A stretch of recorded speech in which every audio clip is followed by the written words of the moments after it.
الحمد لله نحمده ونستعينه ونستغفره ونؤمن به ونتوكل عليه ونعوذ بالله من شرور أنفسنا ومن سيئات أعمالنا من يهده الله فلا مضل له ومن يضلل فلا هادي له ونشهد أن لا إله إلا الله وحده لا شريك له ونشهد أن سيدنا وسندنا وحبيبنا وشفيعنا ومولانا محمدا عبده ورسوله صلى الله تعالى عليه وعلى آله وأصحابه وبارك وسلم. أما بعد فأعوذ بالله من الشيطان الرجيم. بسم الله الرحمن الرحيم. لا تحرك به لسانك لتعجل به إن علينا جمعه وقرآنه إذا قرأناه فاتبع قرآنه ثم إن علينا بيانه. وقال النبي صلى الله عليه وسلم خيركم من تعلم القرآن وعلمه أو كما قال عليه الصلاة والسلام. صدق الله صدق رسوله النبي الكريم. آج الحمدللہ ہمارا ادارہ دارالمعارف ایبٹ آباد کے زیر نگرانی پورے قرآن مجید کی ترجمہ تفسیر مکمل ہو رہی ہے. خواتین میں ہمارے بڑے عزیز خلیفہ مولانا سید بلال صاحب شہید مرحوم کی مشیرہ نے پورے مہینے میں شعبان میں سے لے کر آج تک قرآن مجید کی تفسیر اور ترجمہ پڑھایا ہے. بہت ماں بہنوں نے اور بیٹیوں نے اس میں شرکت کیا کرتا ہے. اللہ تعالیٰ نے قرآن مجید میں رسول اللہ صلی اللہ علیہ وسلم کی دو ذمہ داریاں دی. ایک ذمہ داری یہ دی کہ لا تحرک بلسانک لتعجل به کہ آپ قرآن پڑھنے میں جلدی نہ کریں. جب نبی اسلام قرآن لاتے جب پیغمبر صلی اللہ علیہ وسلم ساتھ ساتھ دہراتے تھے. حدیث میں آتا ہے یعالج من التنزیل شدۃ، پیغمبر السلام تکلیف ہوتی تھی اور آپ کو خوف ہوتا تھا میں بھول نہ جاؤں.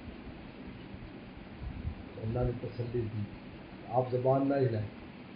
ان علینا جمع و قرآن، یہ پہلی تسلی دی اور پہلی ذمہ داری اٹھائی کہ جمع کرنا اور پڑھوانا ہمارے ذمہ.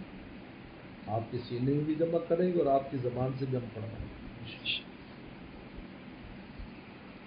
دوسری ذمہ داری ثم ان علینا بیانہ، پھر آپ کی زبان مبارک سے اس قرآن مجید کی تفسیر بھی ہم کریں.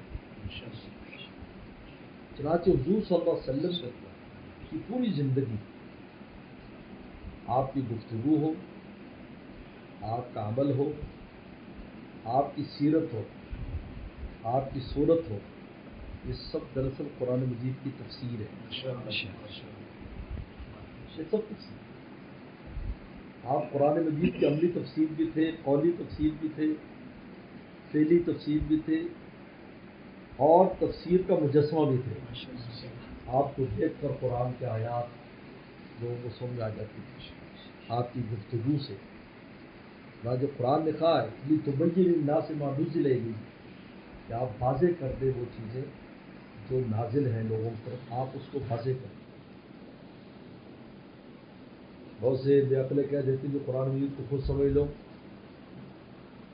نہیں، قرآن مجید پیغمبر سمجھاتا ہے، اللہ کی کتاب ہے، وحی الہی. جس طرح پڑھنے کا طریقہ نبی سے آیا ہے، اب مجھے بتائیں کس چیز کا پڑھنا آسان ہے سمجھنا مشکل ہے؟ پڑھنا آسان ہے کہ آپ ایک عبارت پڑھ لیں، ایک اردو کا شعر ہے آپ صحیح پڑھ لیں، اب اس کا مطلب کیا ہے سمجھ میں نہیں آ رہا.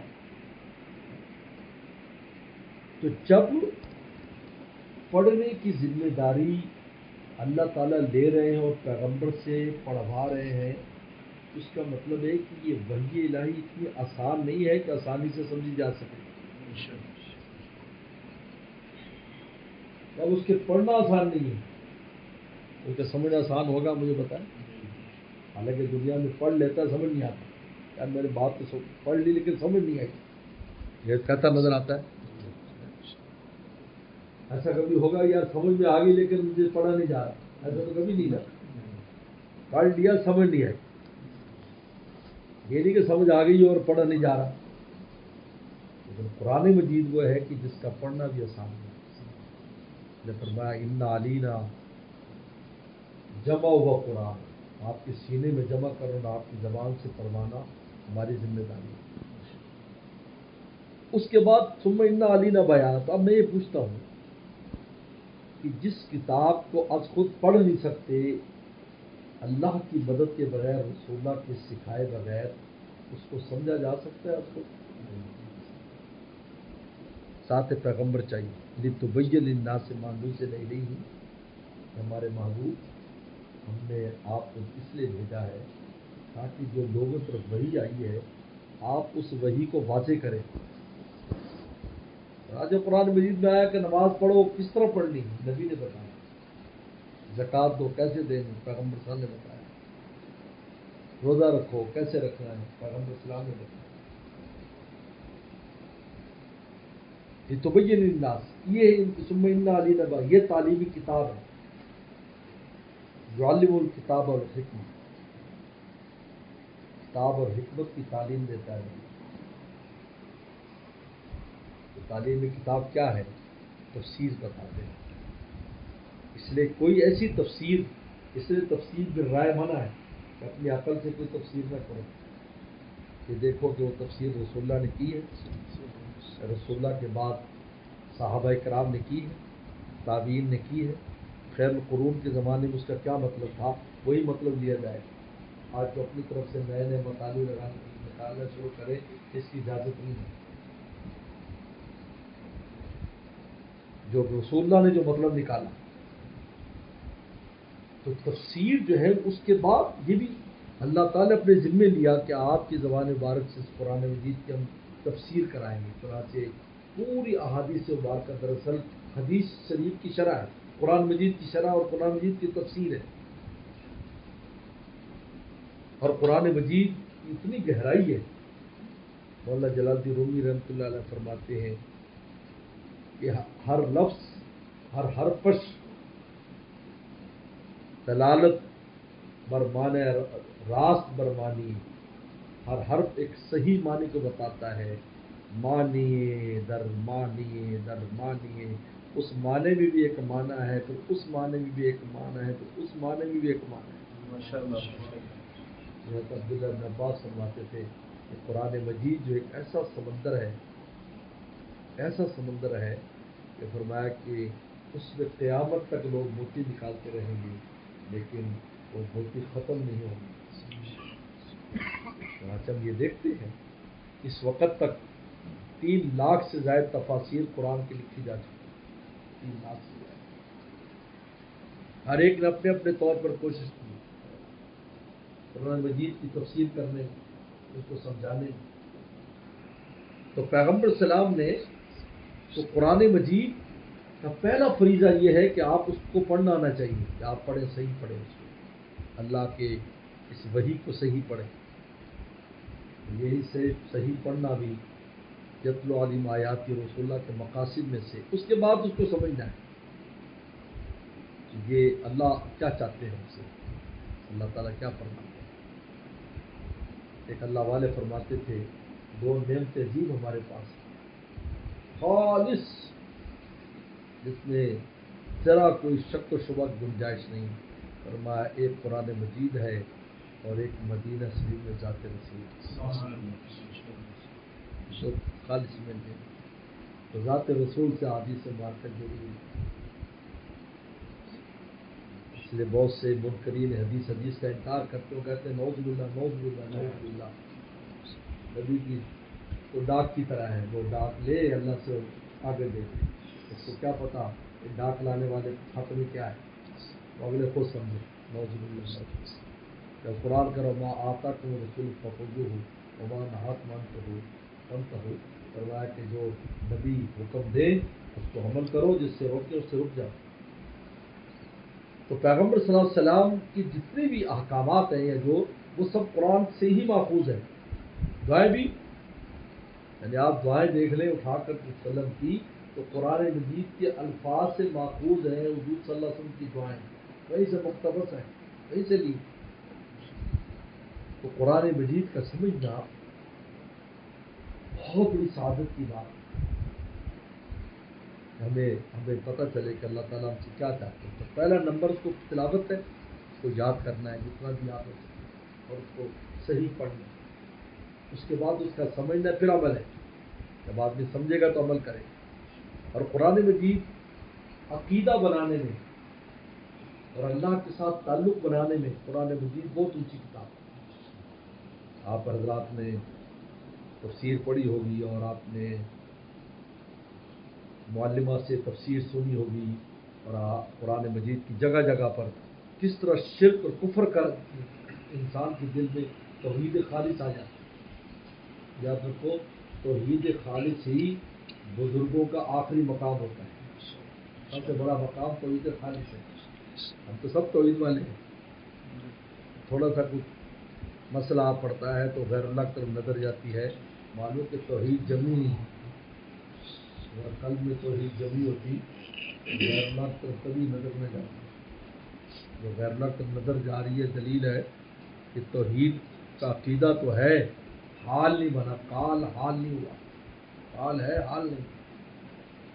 توحید خالص یہ حضرت ابراہیم بن ادم فرماتے تھے، ہم تو بھائی توحید خالص کے لیے مجاہدے کر رہے ہیں۔ وہ یہی مراد تھی کہ وہ توحید قلب میں جم جائے کہ ذات الہی کے علاوہ اس عالم میں کوئی کارگر نہیں، کچھ نہیں۔ یا کنابود یا کنستعین سے شروع ہو جاتا ہے، تیری ہی بات کرتے ہیں، تجھی سے مدد مانگتے ہیں، بس اللہ کی ذات۔ اس لیے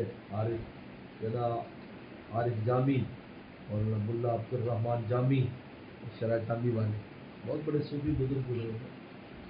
محفل کون ہے وہم و خیال ہے، کون مکان میں جو چیزیں نظر آ رہی ہے کہ وہم اور خیال ہے، بس وہم و خیال۔ اور زلال اور مرایا، فرمایا کہ یا یہ تصویر ہے جو شیشے میں نظر آ رہی ہے، یا کسی چیز کا سایہ ہے۔ اس طرح سایہ ختم ہو جاتا ہے اور شیشے میں چیز ہٹ جائے تو شیشے میں تصویر نظر آنی بند ہو جاتی ہے۔ یہ انسان کا وہم و خیال ہے۔ محفل کون ہے وہم و خیال اور عقوس فی المرایا اور زلال، یا یہ عکس ہے شیشے میں، کیونکہ دنیا آخرت کا عکس ہے، اصل آخرت اس کا عکس ہے۔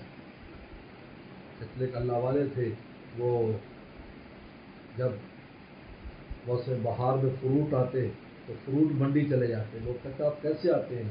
کہا جنت کے پھلوں کو یاد کرتا ہوں، کیونکہ یہ اس کا عکس ہے۔ اصل کیسے ہوں؟ یہ انار اتنا میٹھا تو اصل کیسا ہو؟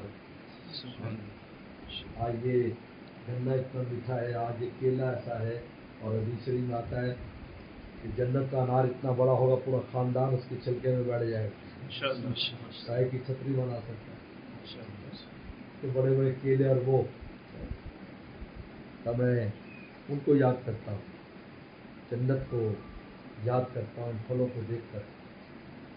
یہ عکس ہے، اس کی فوٹو اسٹیٹ ہے جنت کے پھل۔ پھر کبھی وہ لوہاروں کی وہاں چلے جاتے جہاں لوہا گرم کر کے کوٹ رہے ہوتے، یا جہنم کو یاد کرتا ہوں، یہ آگ جو 70 بار ٹھنڈی کی گئی اس کا حال یہ ہے کہ لوہے کو پگھلا دیتی، تو اصل آگ کا کیا ہوتا ہے؟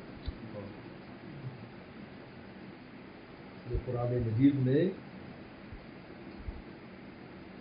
عذاب العلیم کہا، حالانکہ علیم مولم، یعنی عذاب المولم، یعنی وہ عذاب جو تکلیف دے، لیکن علیم کہا، یعنی اتنا سخت عذاب ہے کہ عذاب تو خود تکلیف ہو رہی ہے، وہ دوسروں کا کیا حال کرے گا۔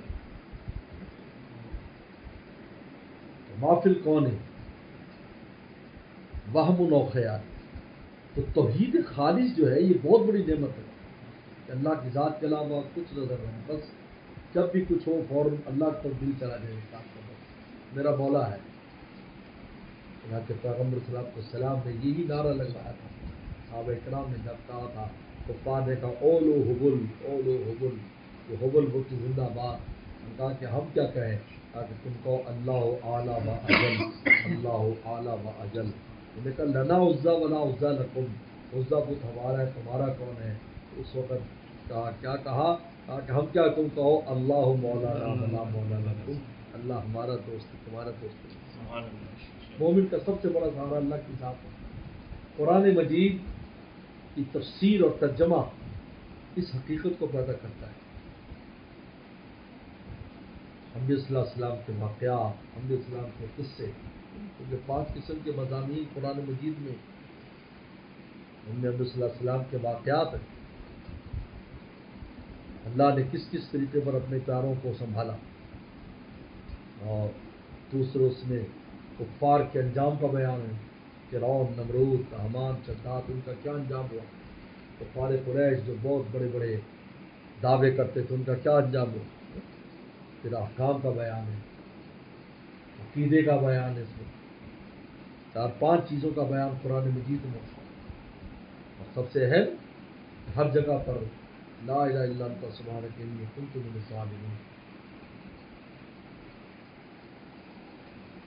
ہم نے جب بھی کوئی اللہ فرماتے ہیں نبی بھیجا الا نوحی الی انہ لا الہ الا انا فاعبدون، میرے علاوہ کوئی نہیں. قرآن مجید کے جو ترجمہ تفسیر ہے وہ انسان میں توحید خالص کی شان پیدا کرتا ہے. اور یہی اصل چیز ہے. جب یہ آ جاتی ہے تو آپ ہر کام مولا کے لیے.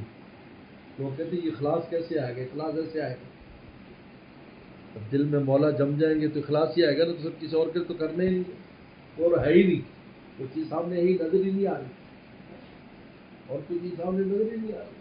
مولا ہی ہے تو مولا کے لیے جینا. ان صلاتی و نسکی کی ماہیا و ماتی للہ رب العالمین.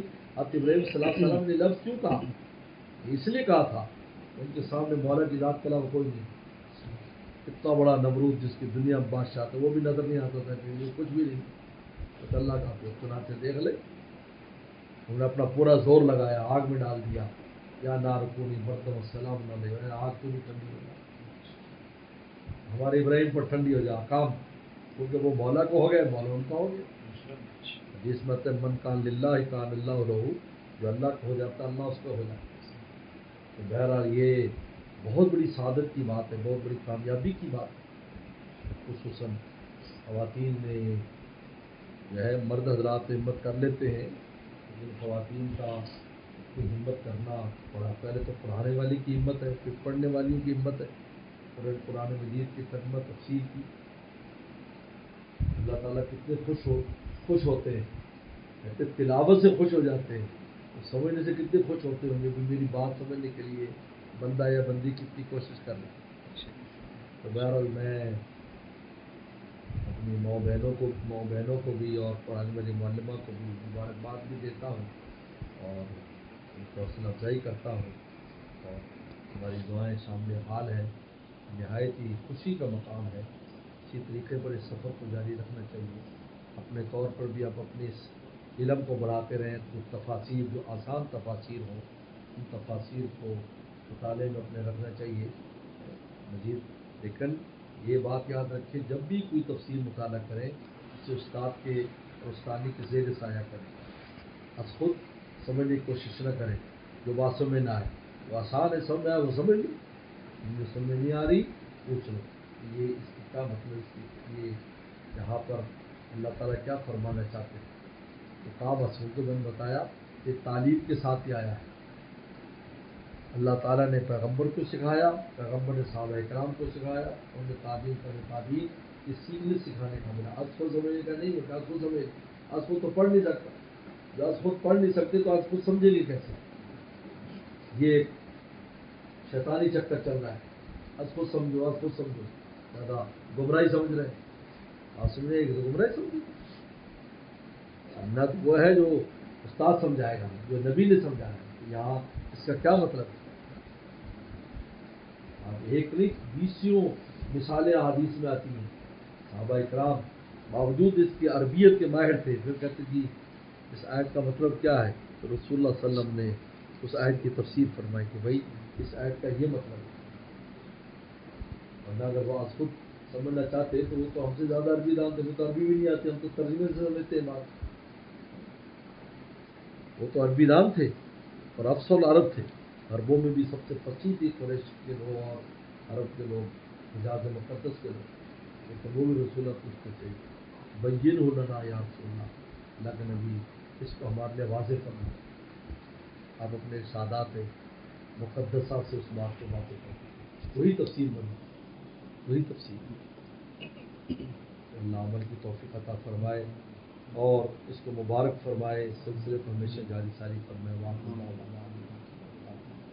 اللہ ولک الحمد کما انت صلی علی محمد کما انت اہل وفل بنا کما انت اہل انک انت اہل التقوی والمغفرہ.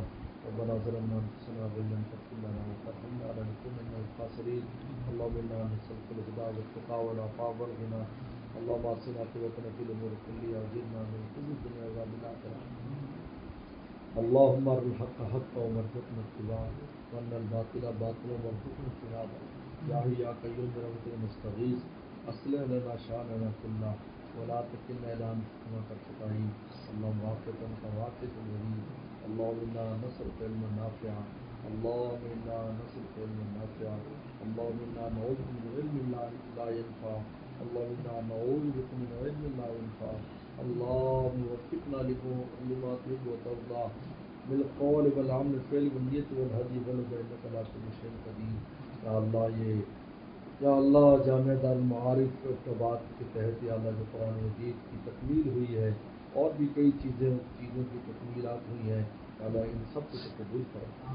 یا اللہ ان سب کو تو قبول فرما. یا اللہ اس میں پڑھانے والیاں پڑھنے والیاں سب کو تو قبول فرما. سب کو اپنا تعلق خاص نصیب فرما.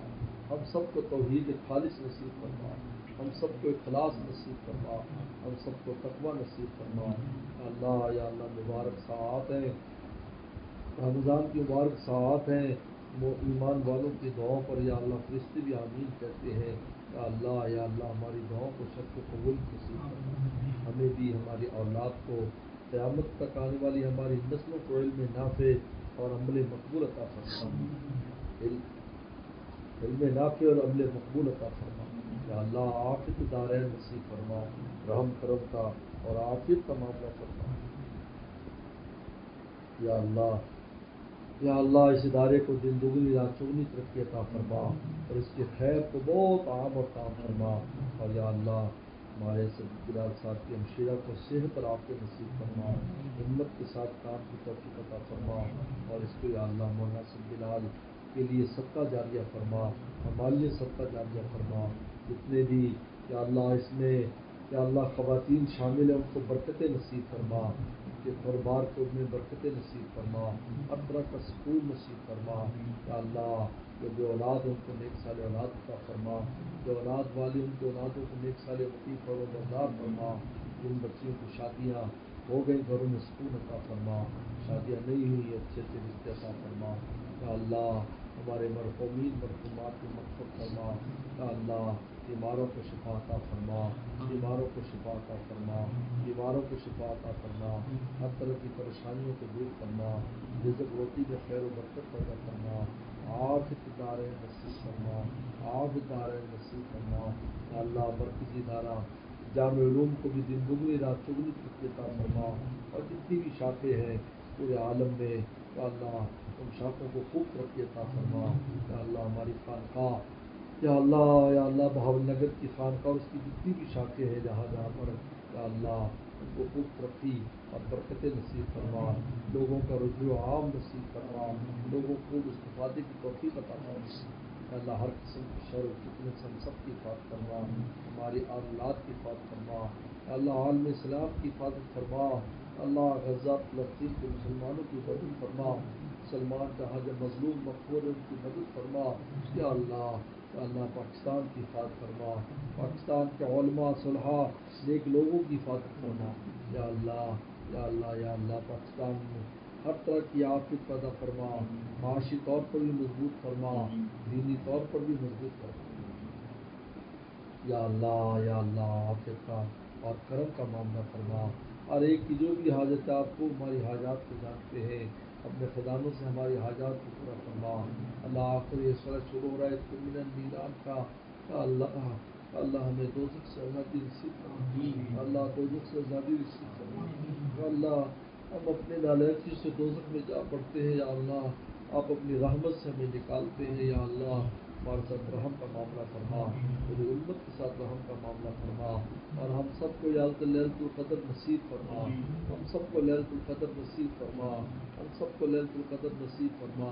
جو اعتکاف کر رہے ہیں یا اللہ یہ اعتکاف کر رہی ہماری مائیں بہنیں بیٹیاں، یا اللہ ہمارے اعتکاف کو قبول فرما، یا اللہ خوب خوب آپ کو راضی کرنے کی توفیق عطا فرما، یا اللہ اس آخری عشر کو خوب خوب قیمتی بنانے کی توفیق عطا فرما۔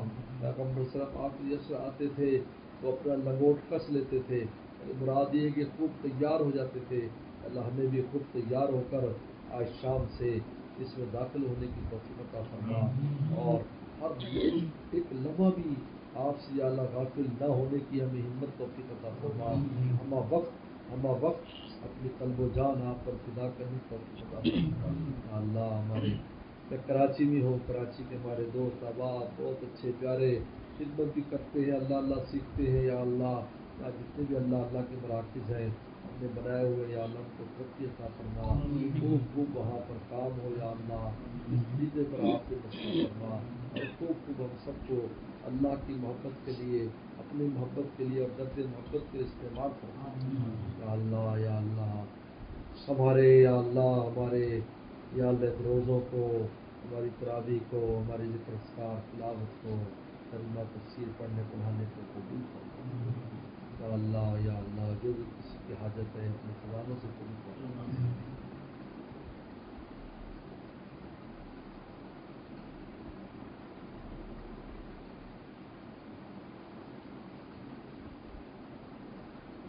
اللهم انا نسألك ما سألك منه نبيك محمد صلى الله عليه وسلم، ونعوذ من شر ما استعاذك منه نبيك محمد صلى الله عليه وسلم، المستعان وإليك البلاغ، ولا حول ولا قوة إلا بالله، ربنا تقبل منا إنك أنت السميع العليم، صلى الله تعالى على خير خلقه محمد وآله وصحبه أجمعين۔